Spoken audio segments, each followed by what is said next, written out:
You're listening to the Mike on the Right podcast. Folks, you better believe that I have been eagerly waiting for this episode after being away on vacation. Thank you for tuning in, listening. You are listening to the Mike on the Right podcast for May 23rd, 2025, the fourth episode. We are 1 month together in this journey, and I am so thankful that you're here. I am your host, Mike Neal, broadcasting from the heart of the heartland in central Indiana, the great Hoosier State, and it is race week in Indiana. The Indianapolis 500 is this Sunday. My wife and I are excited to attend with many dear friends, but that is really what it means to be a Hoosier. It is the month of May in Indiana. My wife and I, my family, had a fantastic time away in the Dominican Republic this week previous. Great weather, refreshing water, plenty of sun. We had a wonderful time, but I am glad to be back. Delighted to be back with all of you.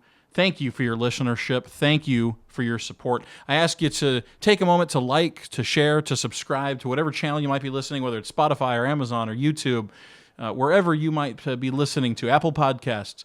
Like, share, and subscribe on social media. Even, share this message. We greatly appreciate it to continue to get this out. I have got a lot, and a lot to get to. Even so much so that I cut out a whole portion of this, and I still think I might be over time. There's so much going on in our state, in our nation, in the world. There's war, there's corruption, there's political turmoil, there's terrorism, in a world that desperately needs Jesus. And while this week I'm going to be talking about, as you may have heard the pre-video yesterday, talking about the Russian-Ukraine war and talking about some other items, there's something I really want to talk about right at the top. As you may have heard, that there were 2 young Israeli ambassador staffers that were murdered. Yoren Lashinsky, Sarah Milgram, killed in an anti-Semitic murder by a coward that was screaming "Free Palestine." What an absolute, needless, senseless attack and tragedy. All hate is wrong. We must stand against all hate. But specifically today, we stand with our Israeli brothers and sisters. We stand against anti-Semitic hate in every form. And we must destroy terrorism everywhere, wherever it hides. And unfortunately, this time it happened right here in Washington. I believe this is a hate crime, a terrorist hate crime, and I stand strongly against it. We stand with our Israeli brothers and sisters all across the world, just not in this nation, but across the world, at this difficult time, and obviously what's continuing to going on in Gaza and the West Bank. Our prayers are with you. Our thoughts are with you. We stand with you. Now let's get to what's going on in this episode. Like I said, I've already cut out a piece of it. I decided to do that yesterday because there's just so much to get to, and I've got so much controversial stuff to talk about. In this episode, we're going to discuss 2 very hot topics. One is, I call it the morality of Medicaid, and what that means and what it doesn't mean, I think, from a Christian perspective. And that's in this big, beautiful bill that you've been hearing about that just passed the House by one single vote this week. That now moves on to the Senate. And then we're also going to talk about the Ukraine-Russia war. And again, my perspective on that, which may break with some of my friends. So buckle up. I mean, this is really a very hefty episode. And then I want to talk a little bit about what I want to talk about next week. I'm changing tack. I've got something else I want to talk about, so I'll get to that here in a moment. Let's talk about the morality of Medicaid first. And so what's happening right now, you've probably heard of Medicaid. That is to help low-income individuals and families get health insurance that they need. And I am fully supportive of helping those in need when those folks need medical care. In this new budget bill that's going through Congress right now, there is a lot to do with Medicaid in that bill. And so in preparing for this vote, the Speaker of the House of course, was aiming for passage of this before the Memorial Day recess, which the House made it. And there was a lot in it. It's obviously going through the reconciliation process, which we talked about 2 episodes ago, which essentially is a fast-track way for budgetary items. It also bypasses the cloture motion in the Senate, which would create the need for 60 votes to procedurally get the bill to the floor outside of a filibuster. It gets just a simple majority. And there's been a lot of disagreement. Of course, all of the Democrats are standing against it. A couple of Republicans have also stood against it. But obviously that bill passed the House, which in totality is good news. Obviously there's some things I'm not excited about. But I want to tell you about, first of all, what's in it for Medicaid. I just want you to understand what's in it for Medicaid, and then from there I'll tell you what I think. Total Medicaid cuts in this bill are about $625 billion, which is obviously a large number. And it adds work requirements in order to get Medicaid for most people. If you're able-bodied, you're between the ages of 19 and 64, you don't have any dependents, you'd be required to produce at least 80 hours a month. So it's not even full-time, it's part-time work if that's what you can get. Work, education, community service to maintain your Medicaid eligibility. What it also does is there was already kind of this way to, there was already some legislation to kind of lower some of these dollars that was set to begin in 2029, but through this bill that will move that to 2026 to expedite the cost savings that this bill is after. And then right now, Medicaid, for any of its eligibility, you only have to be eligible or have to prove your eligibility once a year. That's going to move that to 2 times a year just to ensure compliance with the program. I'm for that.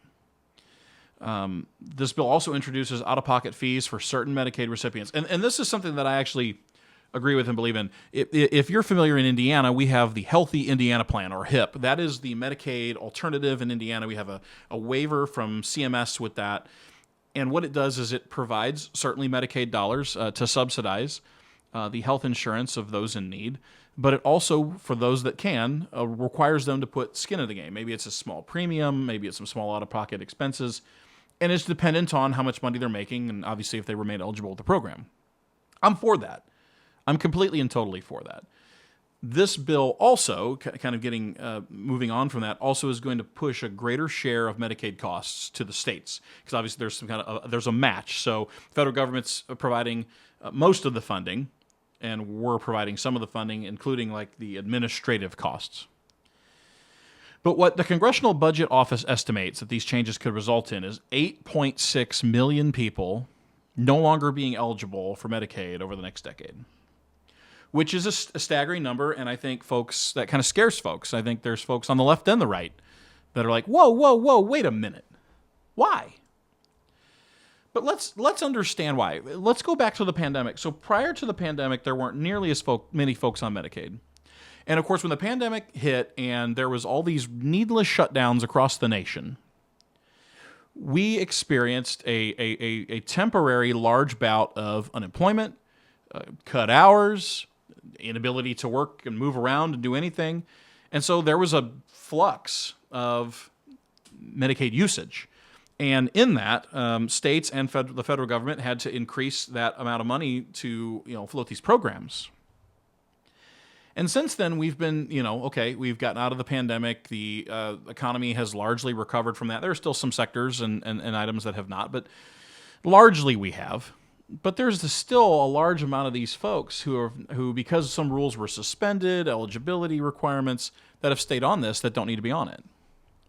And so that 8.6 million over a decade, I get it, it's scary. But there is a subset of that, of folks that don't really meet the eligibility requirements. They're not working poor, as the phrase goes. They're not in that type of need. And so at the end of the day, we can't continue to front load that. So just remember that for a second as we kind of go through this conversation. And I want to get to the morality portion of this and why I think it's good to help our neighbors in need, but what I think the Bible says about that process. So these cuts, let's talk why Medicaid needs to be right-sized. These cuts could reduce federal spending by $880 billion, almost $1 trillion over 10 years. Can help address the growing national debt, which right now, again, We're spending way more money. And most people are like, most, especially on the left, are like, well, cut defense spending. Well, the reason we have a nation we have is because of defense. And peace through strength. And so I think we have to hold on to that. But of course, we again, if we're talking about America First policies, I think we have a responsibility to Americans first. That includes defense, but I also think that includes healthcare. But I think government does a lousy job of healthcare. So we need to kind of right-size that. Where can government help? Where can the private sector help? This new bill is going to give us the states flexibility, more control over Medicaid, and I'm 100% in agreement with that. I believe in states' rights. After the Constitution, which I believe is guardrails, and I think the federal government has been far too large, has far too much power. This is going to give us more control, which means that we can right-size it for our state. We can right-size it for the costs in our state and the health concerns in our state. Not all the health concerns in Utah are the same as in Indiana. They're the same as in Florida. They're the same as in Maine. And so it gives us the ability to right-size that for our needs. And I'm very supportive of the work requirements. I'm very supportive of the eligibility being tightened so that it truly is helping those in need and that there are not some who are on there today because of the pandemic, which maybe at the time they needed to be on it, but no longer should be. That's where this is all coming from. I'm supportive of all that. This also will shift some of the medical insurance needs to the private sector, because folks will be working, or they'll be able to get insurance in other ways because they're working, or be able to afford insurance. And again, so it provides the money that's available for those who truly need it. I'm for all that. So that 8.6 million person number doesn't scare me, at least not yet. There hasn't been a breakdown of how many of those folks have signed up since the pandemic that would then lose it. So I think there's still some conversation to be had there. And we also have to be careful. We don't want this to affect, rural communities. We don't want worsened health outcomes. We need to be careful that, America is still, working on becoming a country that has better medical outcomes. But I don't think that cutting Medicaid causes that to not happen. I want to say this too. This is another misnomer. There are still a large chunk of folks on Medicaid who will be receiving free Medicaid. Children under 19, adults over 64, pregnant women, former foster youth up to age 26, people with disabilities, individuals already meeting work requirements on other programs like TANF and SNAP, parents and caretakers of dependent children, individuals experiencing short-term hardships or medical conditions. These exemptions aim to protect the most vulnerable populations from losing access to Medicaid coverage. So don't let anybody tell you that for the most vulnerable, this is being taken away.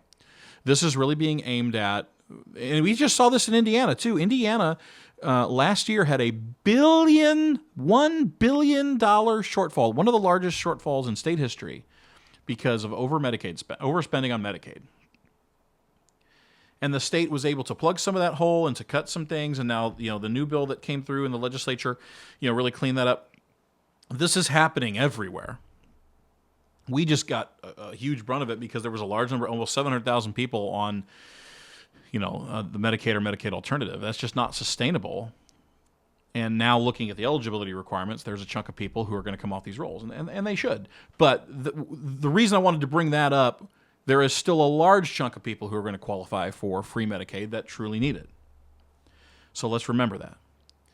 So you have, the work requirements, you have access limits, increasing verification, cost-saving measures. Again, Indiana has been doing this now for years under Mitch Daniels, and then the revitalization under Mike Pence, the continuation of governors thereafter. But your health insurance, if you can, should have skin in the game, and I'm going to agree with that. But let's get to the moral portion. I had said the morality of Medicaid. Everything with what happened with the New Deal, after the Great Depression, and a lot of the social programs, whether you like them or whether you don't like them, they're here now. And I think there is some good in social programs to ensure a healthy society.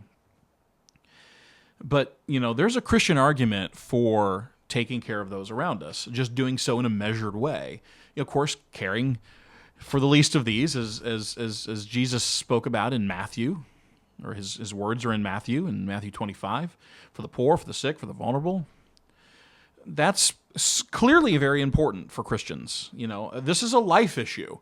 A lot of times we get dogged as Christians for just being pro-birth, and that's not at all true.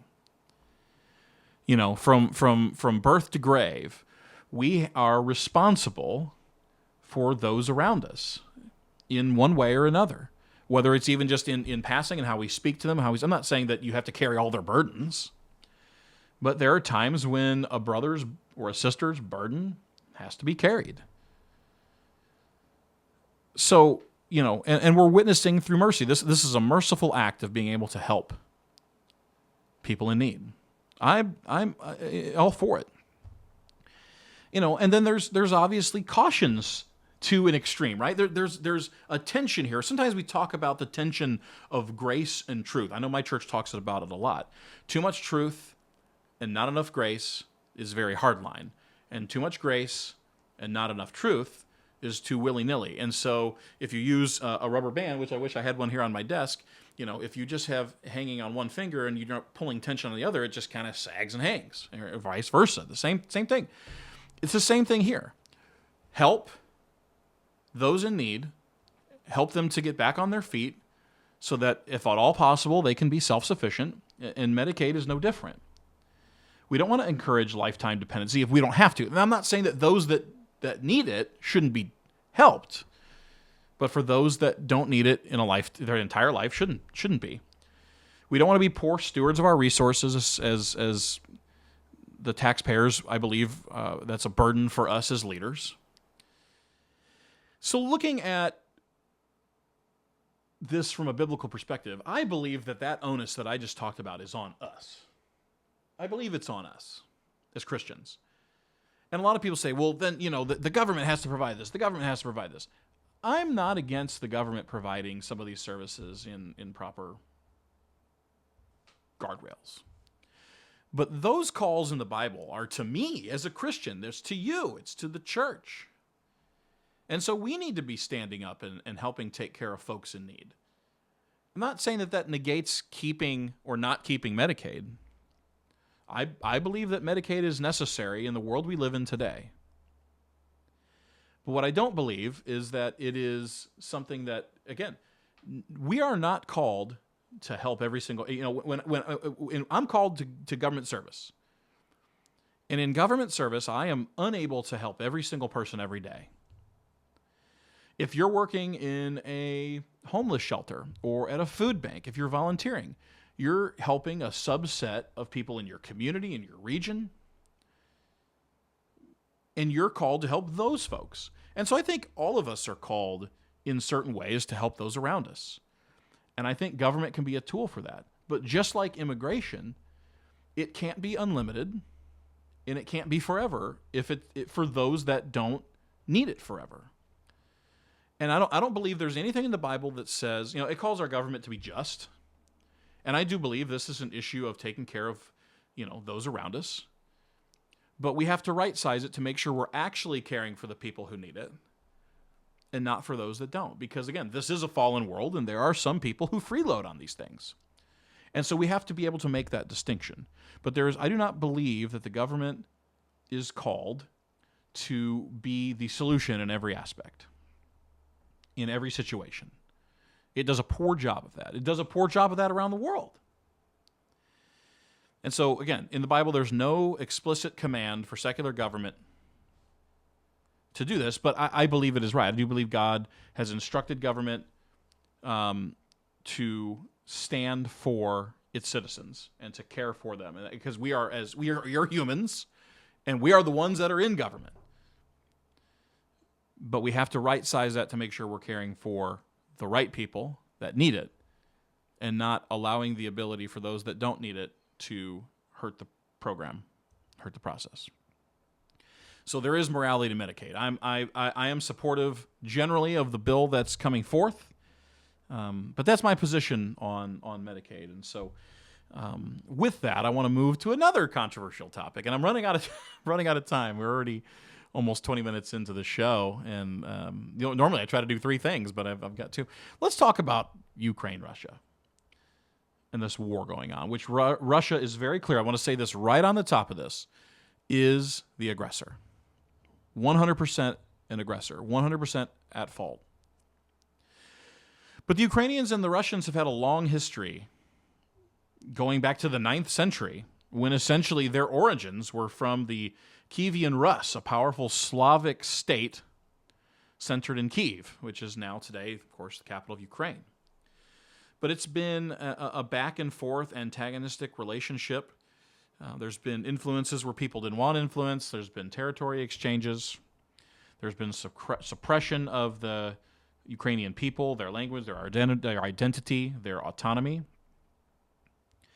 And then, of course, the Soviet Union, taking all of those satellites, Ukraine, Turkmenistan, Tajikistan, Kazakhstan, and, of course, all of that falling after the Iron Curtain fell and those republics becoming independent. But now, of course, Russia is trying to pull all that back. So there's a long history, including what happened, in 2014, the Russian annexation of Crimea, which was one of the most recent larger scale battles between Ukraine and Russia. And of course, in 2014, President Barack Obama at the time just bent over and let him do it, which I think is ridiculous. I'm not saying we should have committed ground troops, but there should have been far greater consequences for that type of aggression. And now we're living in a time, again, none of this occurred in President Trump's time. Of course, it kind of started again in President Biden. This most recent war that we're talking about started under the weak foreign policy of President Joe Biden. And now today, Donald Trump is back. And I think he really felt, quite honestly, that he thought he could make a deal to end this, right? Because we don't want to commit U.S. ground troops where we don't have to. I'm okay playing proxy war, but we can't do that forever either. And so finding some sort of agreement that can, help America recoup some of its losses, that can secure the life of the Ukrainian people and can get Russia back on the other side of the border is what's needed and necessary. But I don't think that's what's going to happen, because I don't think Vladimir Putin is going to play ball. And so, this war that we're talking about now started in February of 2022. They launched a multi-front invasion, largest conflict in Europe since World War II. Think about that for a moment. 80, I haven't done the math, almost 80 years or around 80 years since World War II. This is the largest conflict. And of course, Vladimir Putin, the president of Russia, claims that the invasion was aimed to demilitarize and denazify Ukraine, to protect Russian-speaking populations, to prevent Ukraine from joining NATO. And most of this, all of this is bogus. Now, I'm not saying that Ukraine is just some, that Ukraine is a good actor all the time. They have a lot of corruption problems. They have a lot of issues that really need to be solved. But the stuff that Putin said to start this war is, let's just be honest, it's crap. And we've tried to, arm the Ukrainians, and I think that is probably what has saved them from being completely crushed. And of course, the state of the Russian military is awful. I mean, there's a good chance if they ever launched a nuclear weapon that it might fall back on their own people, because their technology, the sanctions that are from around the world, their money is controlled by the elites in the Communist Party. All of this is not good for Russia, and we're seeing that by just America giving away even some of its older technology is really putting the whooping on Russia, giving it to Ukraine and using it against Russia. So it's obviously kind of at this stalemate, right? So, right now the Russians are still fighting for territorial control, but there's a military stalemate, and there's of course a humanitarian crisis. There's a deal trying to be made by President Trump and peace talks. There's been a lot of international involvement, and so this is unprecedented. And just recently, President Putin rebuffed President Trump, which is, I feel like President Trump has probably tried too hard with Putin, but I feel like at some point we got to hit a line. And again, like I said, Ukraine certainly is a democratic country. So these whole ideas that they need to like somehow reform their government, there's a lot of corruption there, but there's a lot of corruption in the Russian government too. This is a pot, meat, kettle situation. I'm not saying Ukraine is some great country that is on the up and up. But at the end of the day, the reasons that Putin is coming in here is ridiculous. So where do we go from here? We can't have an aggressive Russia unchecked in this world. Let me repeat that. We cannot have an unchecked, aggressive Russia in this world. Of course, they're setting precedent if we allow it. And we did, right? Crimea. The reason we are here today, of course, not just because of the history between Russia and Ukraine, but in 2014, the United States said, go ahead on Crimea. I mean, we wrote strongly worded letters, and the UN came in and waved their flag and said, you better stand down. And guess what Putin did? Double birds, y'all. He didn't care. Because he knew that President Barack Obama was going to do nothing. And when the leader of the free world stands down, thugs like Vladimir Putin stand up. And we saw it again in the Biden administration. And now President Trump is trying to push us towards a deal. And I hope that he's successful. I just don't think that Putin's going to play ball. And it is time for the United States to get serious. And the world, NATO. I'm not saying that's ground troops. I'm not advocating for war. But this is going to create precedent if we continue to let Russia, Russia just took Crimea, and now Russia just took the next place, and there are other satellite states that they want. All those old Soviet republics, there are pieces of that they still want. And listen, the Iron Curtain fall, and there was a time where we thought that Russia was going to be on the up and up and maybe work towards being a, useful piece of society.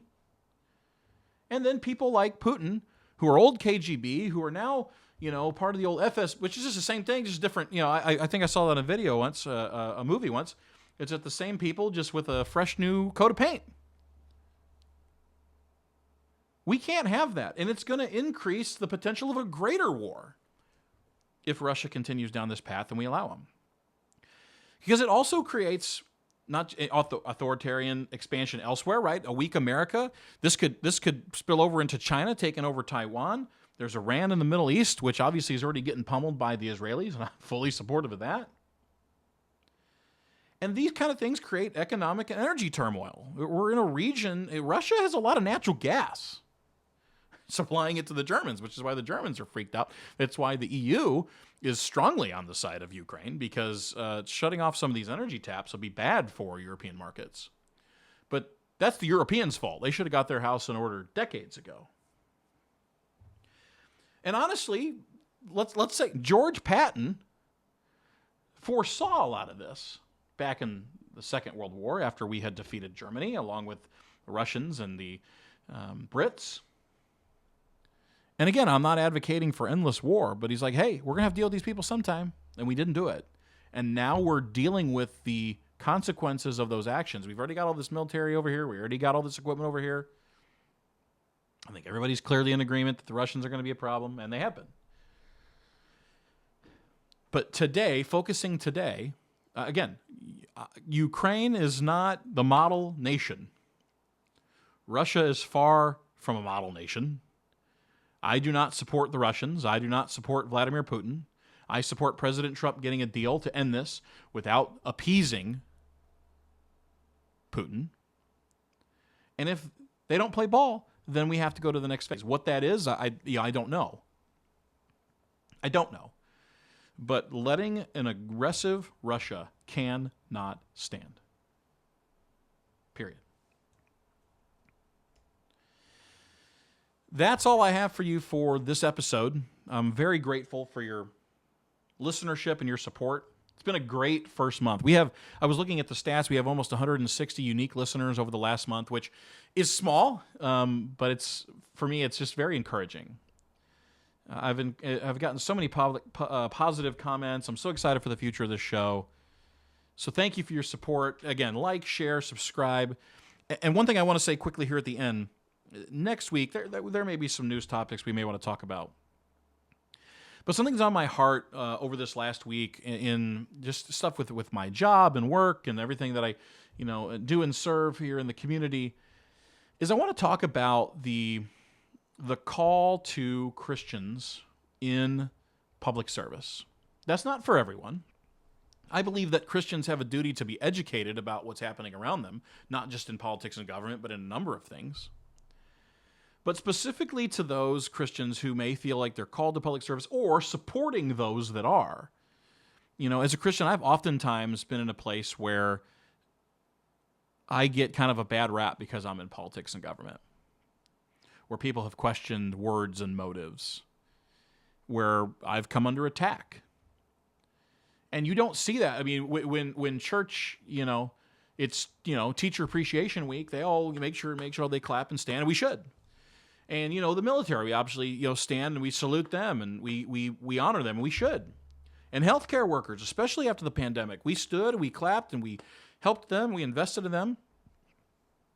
But some churches, in a lot of places, almost actively shame those who are in public service because of the perceived divisiveness.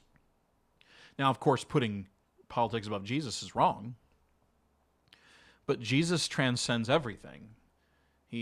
Politics and government is one of the mountains of culture.